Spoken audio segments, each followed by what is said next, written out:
Okay, hello, I'm Mark Snowden. I'm here with Kelvin Johnson of Camp UCAN. He's the director for that camp that's at Seneca Lake each summer, and we're going to talk to him about it. I'm the director for the Cincinnati Area Baptist Association, and Kelvin, we'll look forward to interacting and just kind of talking over the next few minutes. Thanks for being here today and being willing to talk about us. Hey, if you would, cast the vision on what Camp UCAN is. I mean, we got snow outside right now with that freak April storm where we set a record in Cincinnati at 2.3 inches. But in a couple of months, it's going to be hot. I mean, camp is going to be on. So cast a vision. We'll not think about winter and we're going to think about summer. And tell us about it. Well, Camp UCAN started off with I'll start off where it began. Okay. Um, Dr. Floor, well, actually Pastor Hayes, he invited me to a meeting where Dr. Floor had a vision or a burden for basically doing something in the inner city, and we got together, and after that we basically said we wanted to put on a camp for these inner city boys. And it went through a few phases because at first everybody thought it was going to be a basketball camp, and I think, you know, originally that's what we were thinking about, and going through the different meetings and dishing down everybody, we came up with just a camp and that would have a basketball element. And we came up with Camp UCAN. And so to paint the picture, I just think that me being an inner city guy, you know, I'm growing up in the inner city, really actually a middle class guy. My mom and my dad were was married, of course, and then they got divorced when I was about 8 years old. And so it kind of forced me into the inner city with my mother, and not a pretty story. And the only thing that actually really kept me looking towards Christ was somebody coming to get me out of the inner city and take me to church. Mm-hmm. And of course, my mother, she took me to church all the time, but that male leadership. And so that's always been in my heart to do something in the inner city. And I've always liked the inner city, just to do work in the inner city. So this camp was just something that I believe God had put on my heart. And Camp UCAN basically is going to Seneca Lake, taking, you know, 100 young boys from the urban setting, troubled backgrounds. About what age? 11 to 13. Okay. Now let me say this: 11 to 13. If they're 10, if they're 10 going on 11 in the same this year, they can come. Good. If they were 13 and turned 14, they can come. Okay, cool. That's great. That kind of broadness, but it's 11 to 13 because we wanted to have a certain group of young boys. I think if we go into 15, 16, or we go to 9 and 8, that presents some different challenges for us. But 11 to 13, don't matter what color or nationality they are, we just want boys. And so we really are looking for unchurched young men, young boys, because in our day and age, you know, mothers and grandmothers don't take their kids to church like they used to, for whatever reason. And so it has the camp has an element of it's an element of fun and learning, basically. Okay. We have a pastor, a youth pastor on staff there. We have what we call service. I think that's a nightly services or nightly get-togethers where we have music and worship. But during the day, we have sessions where there's small sessions where they can actually intermingle with one another and talk about what's going on with their lives. And then we have other sessions where we have people like Doug Worthington from Ohio State football, in the pro football, that come in and do motivational. Christian guy, Lawrence Funderburk, who played for Ohio State, played for the Sacramento Kings. So it's a camp where, if you know anything about Seneca Lake, it's beautiful. Yeah, it is. The landscape is beautiful. A lot of hills, a lot of walking. I'm glad they got me a golf cart the first time. I would have been really wore out. I was really wore out even with the golf cart. But this year, of course, I'm getting in shape where I won't be so wore out. Okay. But it was fun. We had the camp. We had in 2019. Kids learned how to fish for the first time. They swim. They played basketball in the gym. They learned something about themselves. I know we had a session about identity and what they wanted to be, and had them stand up and talk. It was just a very, very fun, educational, inspiring time. And so I was looking forward to having in 2020. Of course, we had the COVID-19, which we canceled, and we ended up having what we call a back to school blast to kind of do something in Cincinnati and also in Cleveland. But I'm looking forward to 2021, and the name says it all. Camp You Can. And we got it from Philippians 4:13. You can do all things through Christ who strengthens us. Like and that. so everything is biblically found. We feed the kids well. Okay. We feed the kids 3 times a day, and then have snack time. And I think the biggest thing is that, while we're asking for churches and pastors to look out, because parents know the pastors. Parents know, they don't know me. I'm the director, but I can't go to walk in Cincinnati and say, maybe I could, but it's more likely that a pastor that's been pastoring in the area could talk to a mother and a father and say, what about sending your son to camp, and they'll trust you more than they would trust me.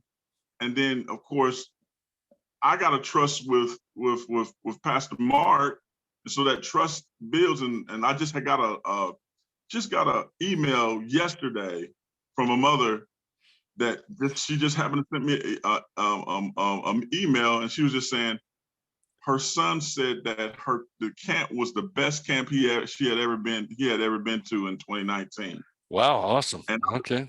And so, I was like, wow, thank you, for sending that, because that's an encouragement from a mother It is. that originally she was kind of nervous about sending her child. Sure. But she had never met me or anything like that. But her mother said, send your son to this camp, and so it's a blessing to the response that we got the first time, and we're looking for even a better response this time. Okay, well that sounds great. I know that you also not only want students, you also want counselors as well. Yes, we want anywhere from 25 to 35 mentors or counselors or chaperones. Okay. I think they're all the same. Okay. I think we call them counselors in the SCBO. But we need men leadership, and we need people that's going to take a week off from this. I think it's the 2nd to the 6th of August. Take that time off and spend time with young men. The mentors that done it or that participated in 2019. Some of them was kind of reluctant because they had things that they had to do and different things. But once they got there and left, they had a great experience. Good. And there's nothing like being that servant leader to some young boys to inspire you. I think I would believe that they got more out of than even some of the kids. Sometimes we come as adults, we think we've arrived in some kind of way. And we all have that until we come into a situation whereby we learn that, man, this is, God can do something fresh in my life. And I believe that's what happened to these mentors. They were involved. They were I mean, we had them from Cincinnati, um, um, um, Columbus, Toledo, Dayton, and we had a very amount of ages too, 21 to I think one gentleman from Dayton, he was like in his 80s. Oh, wow. Okay. And he stayed the whole week and he helped us out. I mean, he wasn't as involved as, but he was there. I mean, Yeah. he was there talking to the kids. I mean, and it was such a great sight to see. Men of all different ethnic groups. It wasn't just one color. And that's one of the things I really thought that was, was an excellent thing. We had kids from different ethnic groups. I want to speak to that because I think the last time that we had was putting on a camp, everybody thought it was just for inner city African American kids. Well, we're targeting inner city kids, and if you know anything about the inner city, It's multicultural. it's Yeah. multicultural. Yeah. It's not just African American. That's the perception that the media would give you. But the truth of the matter is, inner city is usually, and usually sometimes it's not even just single parents. It's working parents that work at the working poor that needs help. And so we had a kid there that had autism. Mother was kind of nervous, and she asked me, "Do you think this?" I said, "Yeah, send him," because and she called. She wanted him to call every night, and then the young boy, he didn't want to call. He didn't want to call every. He was having so much fun. I mean, he has, it was awesome. We had doctors that actually volunteered. Um, um, um, it was just awesome. It was awesome. Talk to me real quick about the spiritual side of what impact it has on these students. Excuse me. Talk to me. Do they have lessons, or is there a plan, or what? Or is it just being together and then having a service at the night, or what? How are they exposed to spiritual things? I'm thinking that primarily pastors are going to be viewing this video, so I know that they would be interested in that. Well, everything is scheduled. We're regimented. I like order. Of course, Dr. Floyd likes order. Pastor Hayes, he likes order. And I think everything works better in order, and the camp works well in order. So what we do is we schedule everything out. Time, you got to get up a certain time, you go to bed at a certain time, you eat at a certain time, you have sessions. It's a mixture of everything that you normally would do in a day. All right. And it's sectioned off, Okay. and so you're going to have inspiration, you're going to have motivation. Good. You're going to have self-reflection. The mentors actually have a daily devotion that they go over with the kids, the young men, during while they're in the dorms. Great. There's two chaperones in the dorm. That's why we need chaperones. We need chaperones because the chaperones really help administrate administrate the boys, the young boys. If the chaperones are good, everything else is going to be good because they get to have that personal relationship for about 10 to a dorm. We had some challenges, as far as with kids and, some different things of that nature, but we was able to, with boys, you're going to have some, a little bit of hitting and a little bit of fighting, but it was normal. It was just like, the thing that I thought I saw is that these young boys might be on the streets having challenging times, but when they came to this camp, they were kids again. They was running around, playing. Good. Normal, young, good kids. But sometimes you wouldn't know that in some of the situations because of the different things, different groups praying, not praying, but PREIING on the kids, not praying. Being a bully. On the kids, causing them to do things that they should not be doing. These kids were being kids. It was so interesting. And I think, we had a couple, I know my sons were there. They were actually like junior leaders. So, I mean, but everything is organized. Yeah, good. Everything's glorified. But Everything. the spiritual emphasis is the point as well. And you definitely have a spiritual emphasis. This isn't just a fun camp to come to. Yeah, there's a spiritual side of what we're trying to do to see spiritual change in these kids' lives. Well, 97% of the kids either rededicated their lives to the Lord or they gave their lives to the Lord Sweet. in the camp. Nice. So That's we had awesome. altar calls, we had Praise God. testimony, Yeah, we had worship service. good. So that's what I'm saying. It's a mixture of everything. It's like Awesome. my grandma used to make goulash. Everything went in. Everything went in the pot, but it was good. Yeah, you And keep things moving for the kids, and I'm glad to hear that. it was Takes good. takes a lot of work. I appreciate you being a director. That's awesome. Now, tell me again, speaking to the pastors, what do you need from our churches? How can our churches support or recruit or be involved? And just tell us how we can help. Okay, so we have a beautiful thing called our phones. Yeah, So right. everybody, most Got my everybody has, most everybody has a phone, and okay. with internet, Yeah. and the only thing you have to do to be a recruit, everybody can recruit. Okay. All you need to do is go to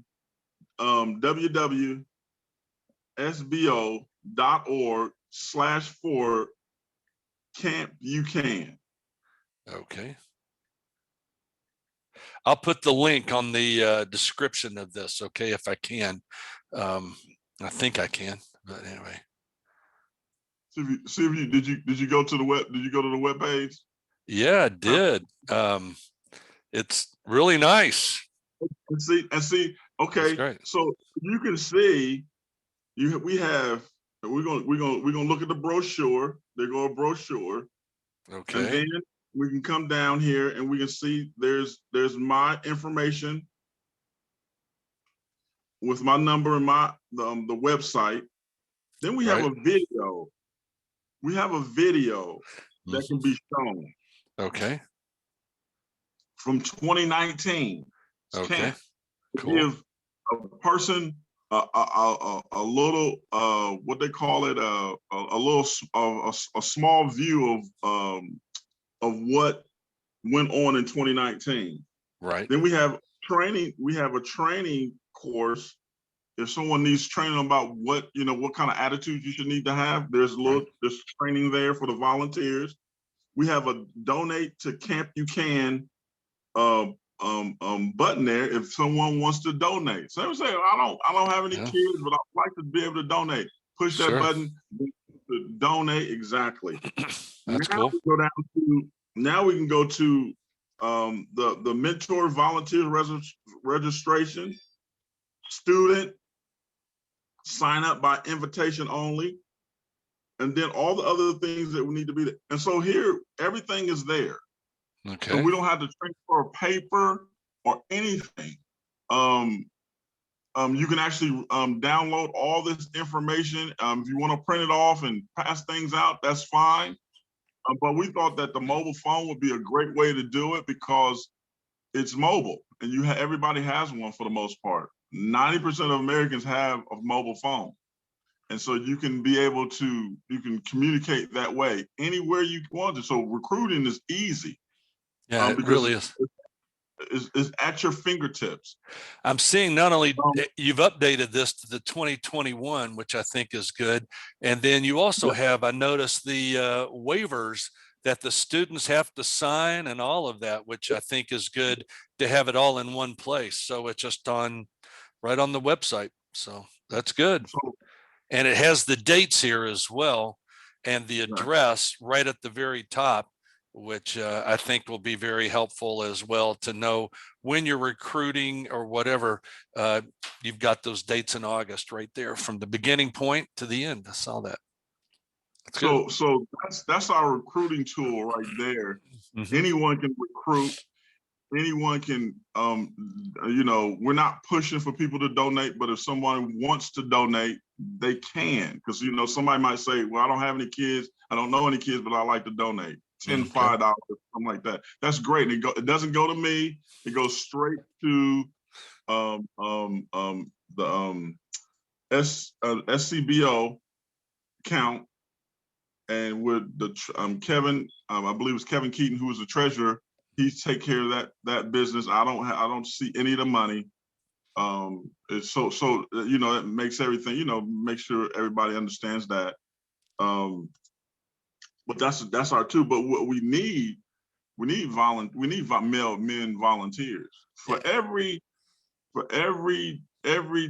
10 boys, and it might have changed because of the COVID. We need at least 2 to 3 mentors. Okay. That's what we need. We need because the kids are going to be easy to get. I mean, you sign up. We're looking for our goal for Cincinnati is anywhere from 25 to 30 kids. Okay.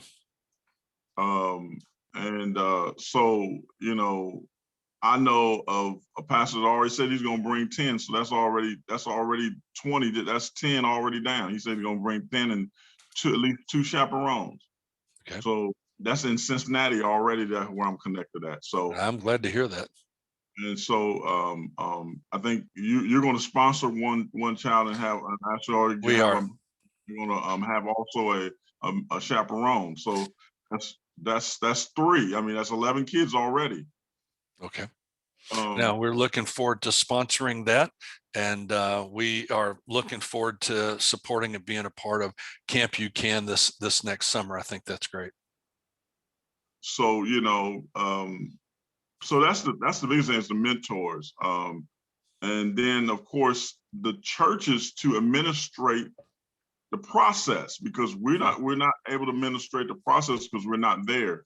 We will be making a stop in Cincinnati maybe at least once or twice, okay, to meet with everybody that's involved. Right.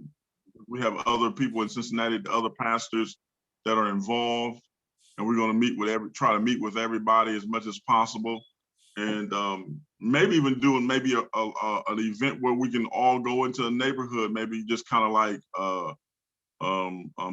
blast the neighborhood. Maybe just maybe about 10 of us, 8 of us, 9 of us go out and just take information out and sign kids up. Wow. Okay. The other thing we'll need is a driver to drive the kids up and back. If it would not be the chaperones, someone that would drive the kids up and back. That's a big responsibility. A van for the kids. So there's some things that we do need. If a church would like to donate their van, drive it, and someone would volunteer to drive, that would be a help. I know there were some people that that's what they did. They drove the kids up and they drove the kids back. That was a big help. Yeah. Going up on a Monday and coming back on a Friday wouldn't necessarily interrupt a schedule of a church.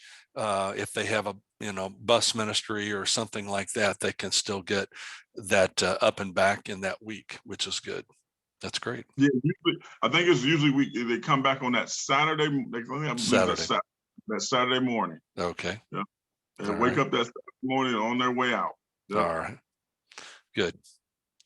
All right. Is there anything else we need to know or haven't talked about yet? I think this is fantastic.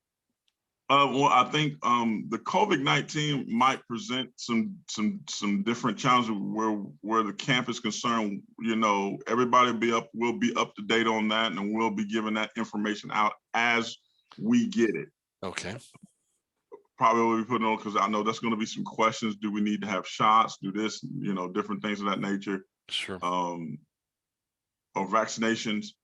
We'll find out all that information. Okay. That's the other thing. Yeah, finished what I was saying about the COVID. Any of that information that'll be passed down from us from the state convention of Baptist in Ohio. So they'll let us know what to do in that regard. That's awesome, Um, man. we also have for the parents to understand that all the chaperones have to go through a background check. Good. So parents understand that, you know, at least we're putting our best foot forward. Everyone has to be born. They have to be born again. They have to be Christians. Mm-hmm. That's one of the prerequisites. Then the second prerequisite is you have to go through a background. You got to pass a background check. Right. You know, those are some of the prerequisites for the male volunteers. And you need to be at least, I want to say at least 20 to 21. Sure. 19 maybe. But you know, you have to have, you know, usually about 21 that, you know, we had a 22-year-old. He came and done it, but he was overwhelmed, but he enjoyed himself, but he was overwhelmed. I can But see that. Yeah, you just want to make sure they're out of high school for sure. Yes, for sure. Yeah. For sure. And at least 1 year out of high school, at least it sounds like. Yeah. Yes. Yeah. No, that sounds good. I appreciate that. I appreciate you being with us today. This is fantastic. And I look forward to seeing what our pastors are going to be able to step up and help recruit and be able to do. We'll be getting this video out, and they could show it to a study team if they needed to in their church, or a mission team that's looking to step up. And I'm looking forward to the Cincinnati Area Baptist Association having 15 to 20 students there. That would be absolutely fantastic, and some chaperones as well as camp counselors. Kelven, thanks for your leadership. I appreciate the way that you are dedicated to this, and we look forward to seeing what God's going to do. All right. Amen. All right, man. I'll stop the recording right now. Okay. All right. See if I can